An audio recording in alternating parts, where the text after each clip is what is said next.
पारनेर तालुक्यातील ढवळपूर येथील एक कुटुंब असे आहे की त्यातील आई वेडसर आहे तर बाप बेवडा आहे. त्यांना 2 शाळकरी मुली आहेत. त्या मुलींना घरात कुठलेही प्रेम मिळत नाही. त्यामुळे त्या सतत प्रेमासाठी आसुसलेल्या असतात. त्यापैकी एक कल्याणी गावातीलच एका विद्यालयात शिक्षण घेत आहे. कल्याणीच्या घरात आई-वडील तसेच आजी-आजोबाही आहेत.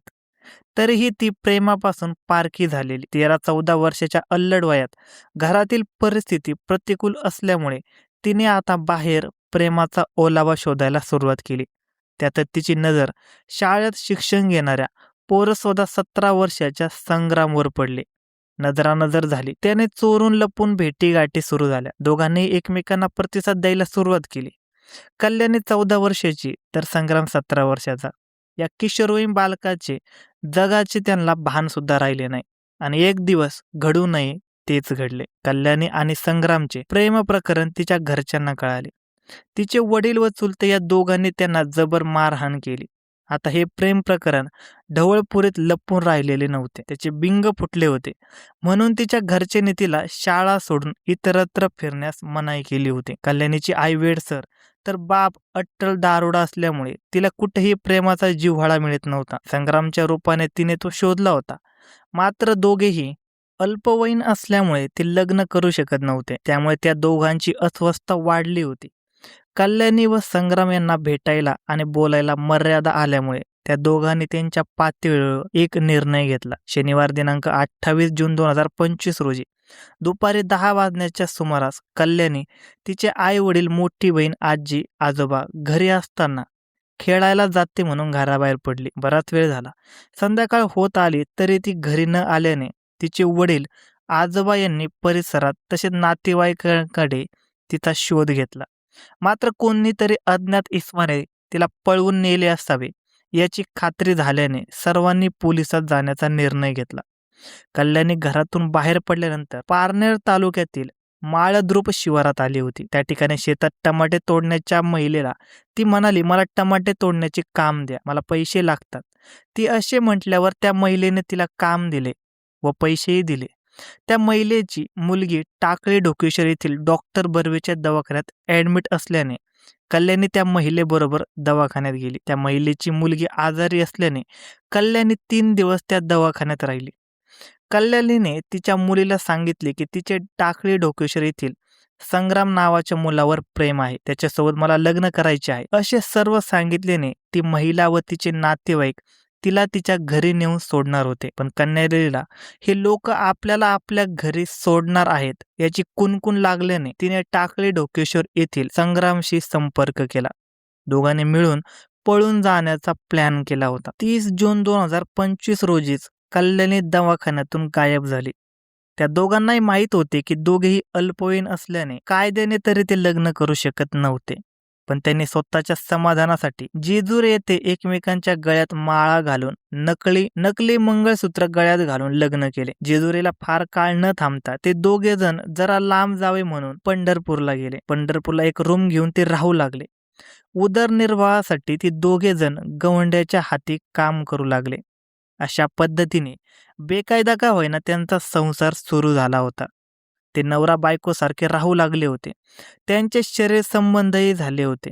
त्यामुळे कल्याणी गर्भवती राहिली होती. इकडे कल्याणी सापडत नाही म्हणून तिच्या घरच्यांनी पारनेर पोलीस स्टेशन गाठले. पोलीस निरीक्षक संतोष खेडकर यांची भेट घेतली.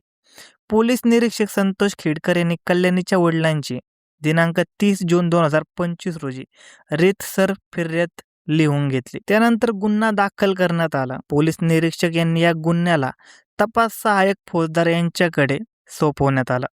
पारनेर पोलिसांचा तपास सुरूच होता तर पंढरपूरला कल्याणी व संग्रामचा संसार सुरू होता. गवंड्याकडे काही काम नसले तर कल्याणी व संग्राम हे दोघे जण चंद्रभागेच्या तीरावर मासे पकडण्याचे जाळे घेऊन मासे पकडत असत. अशा प्रकारे अल्पवयीन कल्याणी व संग्रामचा संसार सुरू होता. एक दिवस कल्याणी चंद्रभागेच्या तीरावर जरा उतारावर बसली होती तर संग्राम काही अंतरावर जाळे घेऊन मासे पकडायला गेला होता. काही मासे त्याने पकडले होते. दरम्यान तो कल्याणी जिथे बसली होती त्या ठिकाणी तिला बघायला गेला, मात्र ती त्या ठिकाणी नव्हती. त्याने सर्वत्र शोध घेतला, मात्र ती त्याला कुठेही दिसली नाही. त्याला नदीच्या काट्याकोपऱ्याला तिची साडी अडकलेली दिसली. त्याने तसंच आणखी पाण्यात उडी मारून शोध घेतला असता त्याला कल्याणी पाण्यात बुडालेली दिसली. जवळपासच्या लोकांच्या मदतीने तिला बाहेर काढून तातडीने तो तिला दवाखान्यात घेऊन गेला, मात्र त्याला सोडून ती केव्हाच निघून गेली होती. ती मयत झालेल्याचे डॉक्टरांनी जाहीर केले. कायद्यानुसार डॉक्टरांनी स्थानिक पोलिसांना कळवले. पोलिसांनी समक्ष येऊन संग्रामचे जबाब घेतले. पंढरपूर पोलिसांनी पारनेर पोलिसांशी संपर्क केला. पारनेर पोलिसांनी कल्याणीचे वडील व नातेवाईकांना कळवले. ते सर्वजण कल्याणीचे वडील, चुलते व नातेवाईक पंढरपूर येथे पारनेर पोलिसांसोबत गेले. संशयास्पद मृत्यू असल्याने पंढरपूर पोलिसांनी अकस्मात मृत्यू दाखल करून कल्याणीचा मृतदेह पोस्टमार्टमसाठी पाठवला. दारुड्यांना आनंद झाला तरी दारू लागते आणि दुःख झाले तरी दारू लागते. पिने वाले को पिने का बहाना चाहिए. एकीकडे आपल्या तरण्याबांड मुलीचा अचानक मृत्यू झाला, पोलीस पोस्टमार्टमसाठी गुंतले आहेत, आणि दुसरीकडे कल्याणीचा बाप आणि चुलता दारू पिऊन तराट झाले होते. त्यामुळे त्यांच्या बरोबरच्या लोकांना काय करावे हे सूचनाशी झाले. इकडे वैद्यकीय अधिकाऱ्यांनी पोस्टमार्टम रिपोर्ट दिला. पाण्यात बुडून मृत्यू असा तो रिपोर्ट होता. कल्याणीच्या घरच्यांनी कसे तरी तिच्यावर अंत्यसंस्कार केले. पारनेर पोलिसांनी संग्राम याला ताब्यात घेऊन तो अल्पवयीन असल्याने न्यायालयाच्या आदेशाने त्याची रवानगी बाल सुधाकर गृहात करण्यात आली. सुज्ञ पालकांनी मुलांना जन्म देण्याबरोबर त्यांच्यावर चांगले संस्कार करायला हवेत, त्यांना प्रेम द्यायला हवे, अन्यथा ऐन सळसळत्या तारुण्यातील कल्याणी व संग्राम सारखी अनेक पोरांची आयुष्य बर्बाद झाल्याशिवाय राहणार नाही, याच या घटनेतून तात्पर्य आहे. धन्यवाद मित्रांनो. अशाच नवनवीन मराठी क्राईम स्टोरीज ऐकण्यासाठी आजच आपला यूट्यूब चॅनल क्राईम कट्टा याला सबस्क्राईब करा आणि या घटनेबद्दल तुमचे काय मत आहे हे आम्हाला कमेंट सेक्शनमध्ये नक्की कळवा.